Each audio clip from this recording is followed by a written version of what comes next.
Avoir 10 ans d'avance avant même d'avoir commencé ses études. Oui, c'est possible. Et oui, toi aussi tu peux le faire. Déjà, toutes mes félicitations à tous les bacheliers. Que Dieu vous protège et vous aide. Et Yako, à ceux qui ne l'ont pas eu cette fois-ci, ça va aller. Mais il est toujours possible de prendre de l'avance de moins de 10 ans ou plus sur le rythme que vous avez déjà. D'avancer en sachant exactement où vous allez et comment vous allez y arriver, sans tomber dans les pièges qui peuvent vous retarder et vous arrêter en chemin. Mais avant, on va découvrir quelles sont les erreurs à ne pas faire. Parce qu'il y a beaucoup de problèmes qui peuvent vous coûter beaucoup de larmes, beaucoup d'argent, beaucoup de temps, si vous ne faites pas attention. Et c'est clair que je ne peux pas tout citer ici. Donc, s'il y a des gentils personnages qui pensent à quelque chose qui peut aider quelqu'un, la barre des commentaires est là, les commentaires sont là.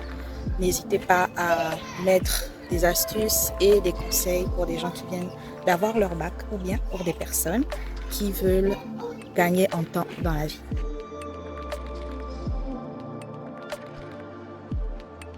Même quand c'était bien avant, ça devient bizarre parce que les enjeux sont trop grands. Voilà, c'est à partir du bac que tu te rends compte de l'impact que l'école a sur ta vie. Parce que c'est là où tu décides si tu dois voyager, si tu dois rester, est-ce que tes amis vont t'oublier, si finalement vous vous séparez, est-ce que tes parents vont supporter, etc., etc. Est-ce que toi-même tu vas supporter? Tout ton environnement change et c'est difficile, mais tu vas devoir faire des choix en toute objectivité et en vrai, un peu égoïste. Parce que tu vas devoir chercher à mettre toutes les chances de ton côté. Comptez que la plupart des personnes qui choisissent tel ou tel endroit à cause de telle ou telle personne finissent par le regretter. Et à côté de ça, si tu ne sais pas ce que tu veux, tu vas finir par vouloir ce que quelqu'un d'autre veut.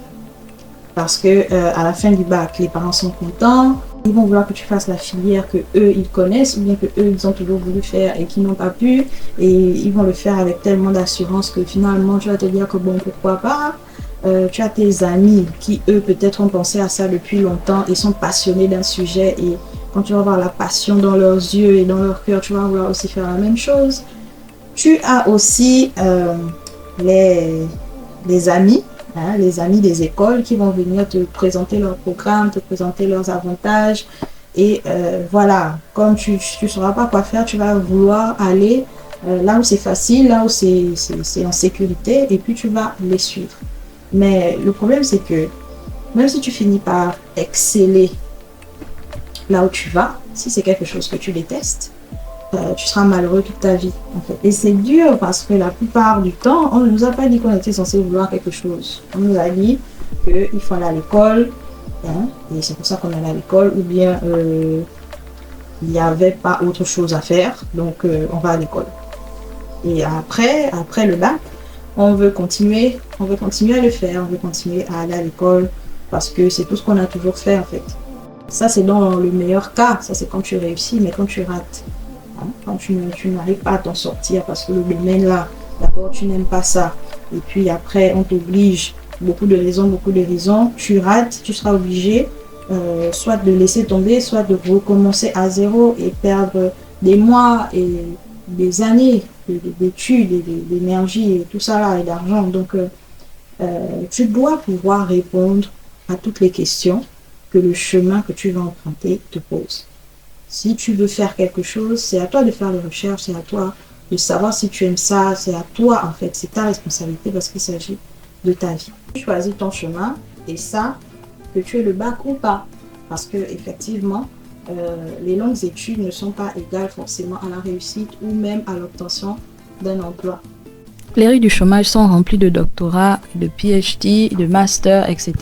qui n'arrivent pas, malgré leurs efforts, à se positionner dans la société à la hauteur de leur potentiel intellectuel. Pourquoi? Parce que dans la plupart des cas, il n'y avait pas de plan d'attaque, il n'y avait aucune stratégie, aucun réel objectif. On va juste pas à l'école parce qu'il y a du temps et de l'argent, on continue parce qu'on n'est pas prêt, on continue parce que c'est tout ce qu'on connaît, comme je l'ai dit plus tôt. Je vais revenir dessus un peu plus tard dans la vidéo, mais il faut comprendre que le domaine d'expertise est tout aussi important, sinon plus que le niveau d'expertise. Mais pas seulement. Je ne sais plus qui a dit ça, mais il y a une phrase qui a complètement changé ma façon de voir les choses. Dans la ruée vers l'or, le premier à s'enrichir, c'est le vendeur de pelles. Les filières comme la cybersécurité, la comptabilité, les finances, le business, la publicité et les différents types de génie sont des atouts que vous pourrez exploiter dans pratiquement tous les domaines. Et c'est ce que tu veux en fait, parce que la vie est imprévisible et tu ne vas pas forcément travailler là où tu t'imagines.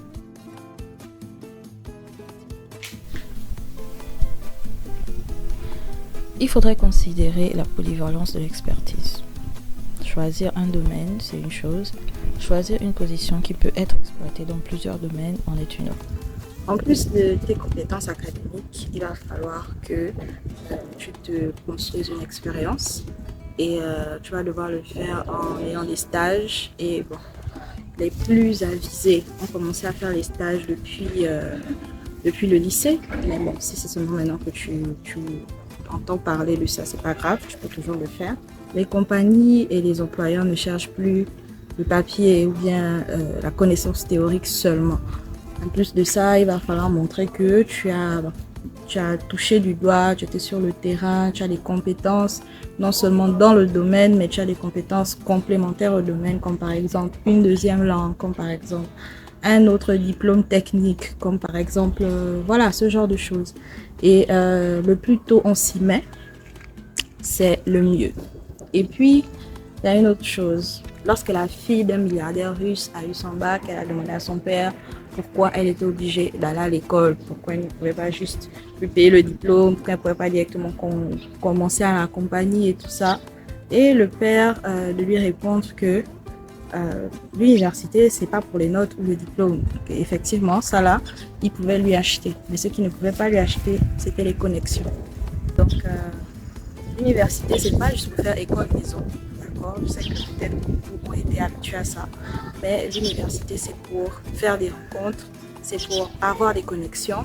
Beaucoup de gens que vous allez rencontrer seront des cadres, surtout s'ils travaillent bien. Donc là, c'est là où il faut maintenant reconnaître les bons caractères, savoir avec qui on s'attache.